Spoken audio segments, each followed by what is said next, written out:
गौहर अली खान साहब, तवक्को थी आपको कि आज इस पर कोई फैसला आ सकता है, लेकिन ऐसा ना हो सका। आपको लगता है कि पीर तक इस्लामाबाद हाई कोर्ट को इस मामले पर कोई डिसीजन दे देना चाहिए या आ जाएगा?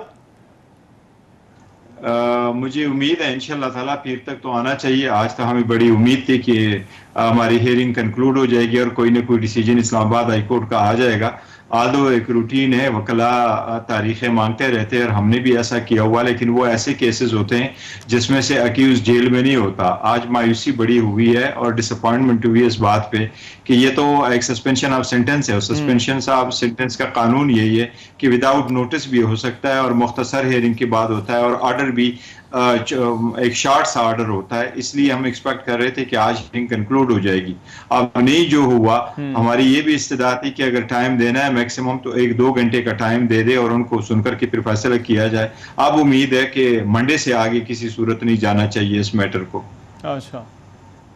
अच्छा, अब लतीफ खोसा साहब की कुछ मुकालमा हुआ चीफ जस्टिस से और उसमें उन्होंने शायद कहा कि हम अपनी इस कार्रवाई का वॉकआउट कर रहे हैं, तो पीर को आप लोग पेश होंगे, लीगल काउंसिल मौजूद होगी अदालत के अंदर इस केस में? देखिए, वो उन्होंने तो वाकई कहा है इस तरह के, लेकिन ये नहीं था कि हम अब पेश नहीं होंगे। तो अभी लीगल जो टीम है वो फैसला करेगी मंडे को क्या करना है। लेकिन ये जरूर हुआ था और वो इस तनाजुर में हुआ था क्योंकि हमने अदालत से एक मुद्दबाना गुजारिश यही की थी कि शॉर्ट मैटर है, इसको हर सूरत इसकी हियरिंग करे, स्पेशली जबकि डिसीजन भी आज से वक्त आया था कि हमें नहीं सुना गया था और उस वक्त तो अक्यूज जेल में भी नहीं था। लेकिन फैसला अभी नहीं हुआ है, लेकिन उम्मीद है इंशाल्लाह ताला पेश होंगे ताकि आखिरी एक हियरिंग ये हो जाए और ये प्रोसेस कंप्लीट हो। अच्छा, गौहर अली खान साहब ये फरमाएगा, ये एतराज आ रहा है मुस्लिम लीग नून की तरफ से भी कि बहुत जल्दी की जा रही है, तो कहीं ऐसा नहीं कि जो जल्दी ट्रायल कोर्ट ने दिखाई है वही जल्दी इस्लामाबाद हाई कोर्ट या सुप्रीम कोर्ट भी जो है वो इस मामले के अंदर दिखा रही है? की लीडरशिप का ताल्लुक है या जो लोग कमेंट्स करते हैं और जो सोए हुए थे वो जाग उठे, उनकी हर कंडक्ट को मैं स्ट्रांगली डिप्लोर और कंडेम करता हूं। वो अदालतों का अकेला छोड़े, अदालतों के घरों तक ना जाए, अदालतों को चीफ जस्टिस के बारे में वो रिमार्क्स ना है। हम सफर हो चुके फिर भी कुछ नहीं कहते।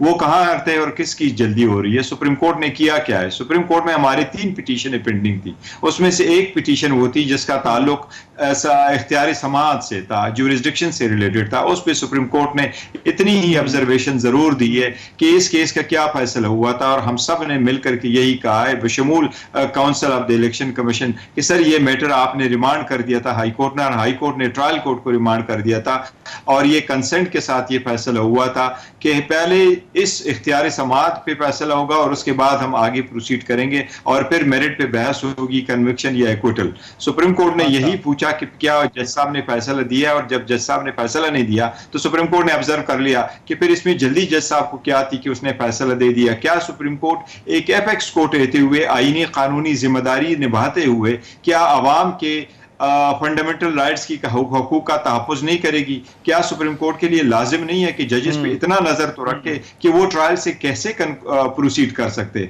सुप्रीम कोर्ट के लिए ये जरूरी नहीं है कि अपनी लोअर जुडिशरी पे इतना नजर रखे कि हमारे ऑर्डर को भी आप हवा में उड़ाते हैं।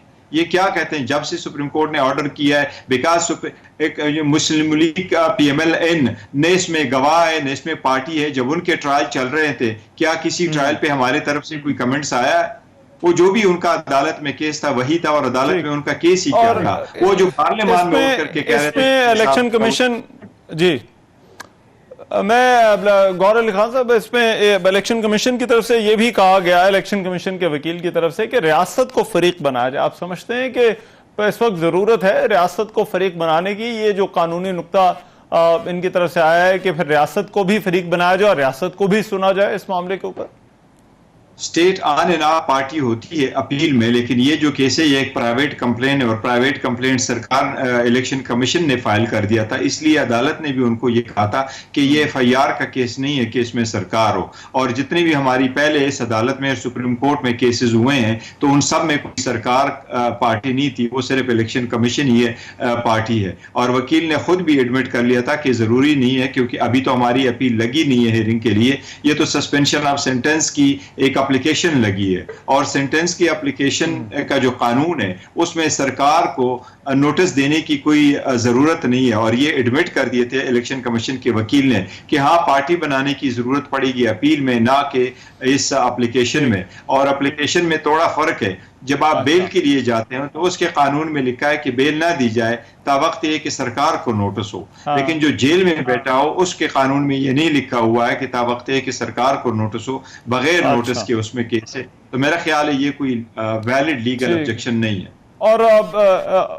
और ये जो बात हो रही है आपकी तरफ से, हमने कोई तरदीद भी देखी, ख्वाजा हारिस क्या वाकई अब इमरान खान की लीगल काउंसिल में शामिल नहीं है? और ये अखबारी इतलात थी कि कोई एतराज़ है उन्हें कि जो इस्लामाबाद हाई कोर्ट के चीफ जस्टिस हैं उनके हवाले से जो एतराज़ात किए गए, जिन तहफ़्फ़ुज़ात का इजहार किया गया, वो नहीं किया जाना चाहिए था।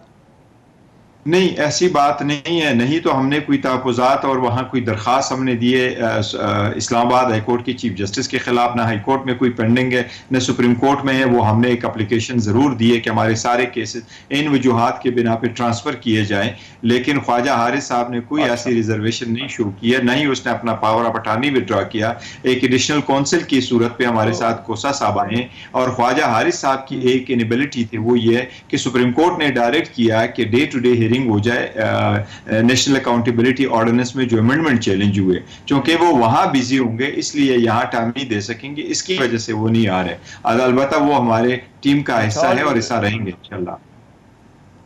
ठीक है। और ये जो खबर आई थी कि तहरीक इंसाफ ने रेफरेंस दायर करने का फैसला किया है इस्लामाबाद के चीफ जस्टिस आमिर फारूक के खिलाफ, वो बहुत पहले एक आया हुआ था, लेकिन ऐसा फैसला अभी कोई नहीं हुआ है। ठीक है, राइट। गौहर अली खान साहब, बहुत शुक्रिया। माहिर कानून वकील पाकिस्तान तहरीक इंसाफ बात कर रहे थे।